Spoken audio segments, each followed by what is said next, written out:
बीते 82 दिनों से शाइस्ता परवीन फरार है और ऐसे में पुलिस और एसटीएफ उसकी तलाश कर रही है। इस बीच खबर आ रही है कि शाइस्ता और शबाना दोनों की अब दोस्ती हो गई है। दोनों में झगड़ा भी अतीक की वजह से हुआ था और अतीक की वजह से दोनों के बीच दोस्ती भी हो गई। अब दोनों एक दूसरे की मदद करते हुए नजर आ रही है। साथ ही शबाना का बेटा आरिफ शबाना और साथ ही साथ शाइस्ता दोनों को भारत से बाहर निकालने का प्लान भी बना रहा है। पूरा मामला, पूरी खबर इस रिपोर्ट के जरिए देखिए।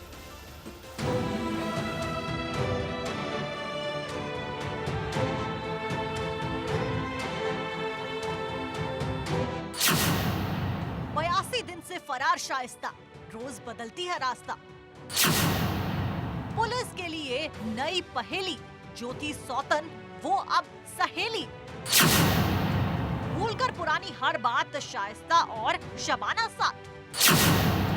अतीक की बेगम और मशूका, दोनों में शिकवा दूर हुआ।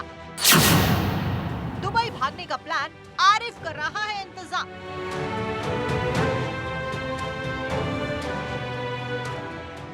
शाइस्ता की तलाश में पुलिस और एसटीएफ के पांव दुखने लगे हैं, जिसको खोजते खोजते पुलिस प्रयागराज कौशाम्बी की एक एक गली एक एक गलियारे से वाकिफ हो गई है। वो शाइस्ता पुलिस के लिए सिरदर्द बनी है, जिसके ऊपर 50,000 का इनाम है। लुकआउट नोटिस जारी है। शौहर और देवर का मर्डर हो चुका है। बेटे का एनकाउंटर हो चुका है। बाकी 2 बेटे जेल में हैं, 2 बेटे बाल सुधार गृह में हैं। आखिर वो शाइस्ता पुलिस की पकड़ में क्यों नहीं आ रही है? कौन है जो उसकी मदद कर रहा है? तो उसका जवाब है शबाना। वही शबाना जो अतीक की प्रेमिका थी, वही शबाना जो शाइस्ता की सौतन है। दरअसल अतीक की हत्या के बाद शाइस्ता और शबाना ने अपनी दुश्मनी को भुला दिया और अतीक के बचे हुए अंपायर को बचाने के लिए हाथ मिला लिया। अतीक और शबाना का बेटा आरिफ दुबई में रहता है। अतीक ने उसे एमबीए करवाया और दुबई की प्रॉपर्टी उसके नाम कर दी।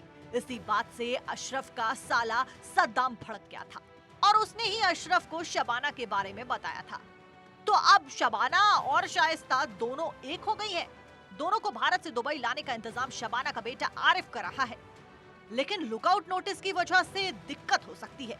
इसलिए दुबई कैसे लाया जाए, अभी इसका कोई प्लान बनता नजर नहीं आ रहा है। वहीं न्यायिक आयोग प्रयागराज में लगातार पैरामेडिकल स्टाफ और कॉल्विन अस्पताल के डॉक्टर से पूछताछ कर रहा है, ताकि अतीक और अशरफ की हत्या वाले दिन का राज सामने आ सके। मौके पर मौजूद मीडिया कर्मियों की भी लिखित बयान दर्ज कराए गए हैं। न्यायिक आयोग ने पैरामेडिकल स्टाफ से सवाल पूछे हैं, अतीक और अशरफ क्यों तुरंत मारे गए? जब अस्पताल लाए गए तो सांसें चल रही थी क्या या नहीं? क्या दोनों का ईसीजी किया गया? अगर किया गया तो किसने किया? अतीक और अशरफ दोनों में से पहले कौन मरा? अतीक और अशरफ की हत्या को 1 महीने से ज्यादा वक्त हो गया है, लेकिन पुलिस और न्यायिक आयोग अब तक उस आदमी तक नहीं पहुंच सका है जिसे अतीक ने इशारा किया था। दरअसल मेडिकल के लिए जब अतीक और अशरफ को कॉल्विन अस्पताल ले जाया गया, तब अशरफ जीप से उतर चुका था, लेकिन अतीक का एक पैर जीप में ही था और दूसरा बाहर। अतीक ने करीब 4 सेकंड तक अपनी बाएं ओर देखा और फिर सिर हिलाकर किसी को इशारा किया और अपने पास बुलाया। वो शख्स कौन था जिसे अतीक ने बुलाया? ये अभी तक एक पहेली है। इस सवाल का जवाब मिलना बहुत जरूरी है। वही शाइस्ता और शबाना की गिरफ्तारी भी जरूरी है, क्योंकि दोनों मिलकर वकीलों की मदद से अतीक और अशरफ की संपत्ति को ठिकाने लगाने के काम में जुटी है। Bureau report, Bharat 24।